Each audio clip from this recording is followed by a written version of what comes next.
सिडकोचे तत्कालीन अध्यक्ष व सध्याचे मंत्री संजय शिरसाट यांच्या सिडको अध्यक्षपदाच्या कार्यकाळात बिवलकर कुटुंबाला हजारो एकर जमीन दिल्याचा निर्णय रद्द करावा यासाठी व नवी मुंबई पनवेलमधील भूमिपुत्रांच्या 12.5% प्रश्नांबाबत आज महाविकास आघाडीच्या वतीने सिडको कार्यालयावर मोर्चा काढण्यात आला होता। या मोर्चासाठी राष्ट्रवादी काँग्रेस पक्षाचे प्रदेशाध्यक्ष शशिकांत शिंदे व रोहित पवार यांच्या मार्गदर्शनाखाली काढण्यात आलेल्या मोर्चात शिवसेना, उभाटा, शेतकरी कामगार पक्ष व अन्य पक्ष सहभागी होते। महाराष्ट्राचे मंत्री संजय शिरसाट यांची फक्त 15 दिवसासाठी सिडकोच्या अध्यक्षपदी नियुक्ती झाली होती आणि त्यांनी सर्वात आधी बिवलकर कुटुंब ज्यांनी त्यावेळी इंग्रजांना मदत केली होती त्या बिवलकर कुटुंबाला हजारो एकर जमीन दिली होती। ती जमीन संजय शिरसाट यांनी पुन्हा बिवलकर कुटुंबाला देण्याचा निर्णय घेतला आणि यामधून हजारो कोटी रुपयांचा भ्रष्टाचार झाला। त्यामुळे हा निर्णय रद्द व्हावा व संजय शिरसाट यांचा राजीनामा झालाच पाहिजे यासाठी आज मोठ्या संख्येने मोर्चा काढण्यात आला होता।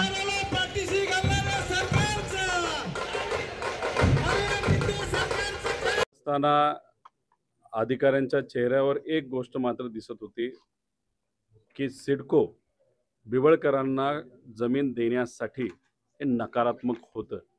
सगळे इंटरनल रिपोर्ट सिडकोचे हे नेगेटिव्ह होते आणि मग नेगेटिव्ह असताना राज्य सरकारने तिथं एक रिपोर्ट नाहीतर एक सकारात्मक रिपोर्ट हा राज्य सरकारकडनं सिडकोला पाठवण्यात आला हे असं इथं असणारे अधिकारी आम्हाला सांगतायत आणि त्यानंतर आम्ही निर्णय घेतला।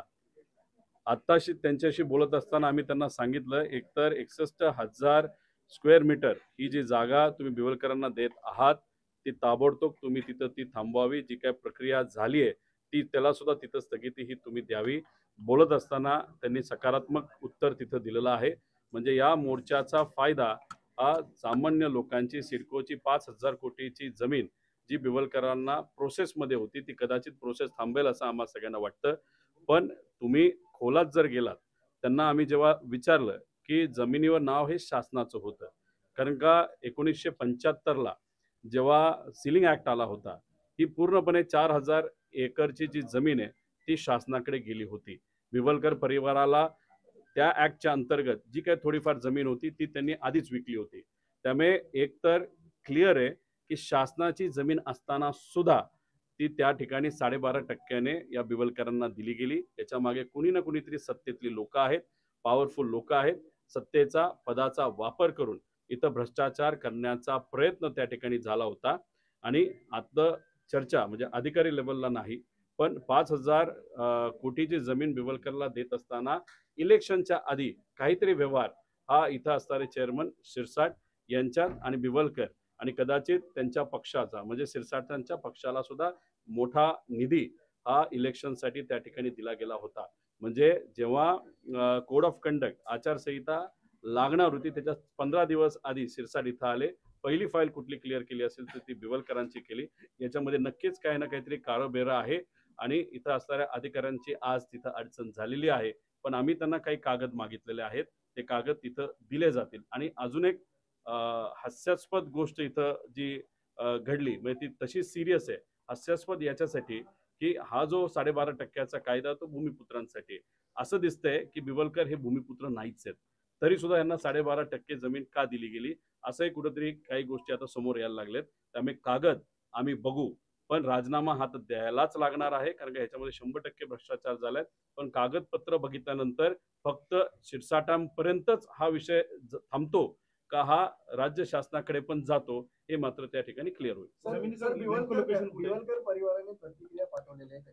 भारतात नाही आहेत बिवलकर, ते भारताच्या बाहेर आहेत, कदाचित ब्रिटनला असावेत असा अंदाज त्या ठिकाणी आहेत। आता ते कुठल्या तंद्रीत ते बोलले मला माहित नाही, पण आमच्याकडे जे कुठले कागद आहेत ते कागद आम्ही मीडियाला दिलेत, लोकांना दिलेत, ओपन फोरमवर टाकलेले आहेत।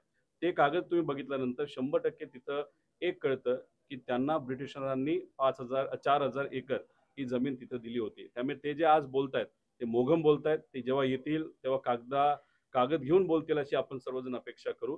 पण तोपर्यंत आमच्याकडे सुद्धा शासनाकडनं आणि सिडकोकडनं कागद येतील आणि ते आल्यानंतर मग ही जी शकची सुई आहे जी आज शिरसाटांपर्यंत आमची आहे, शिरसाटांनी इथं गोंधळ घातलाच आहे, पण तो गोंधळ फक्त त्यांनी घातला का त्यांच्या वरिष्ठांपर्यंत तो विषय जातो हे आपल्याला मात्र येत्या काळामध्ये कळेल.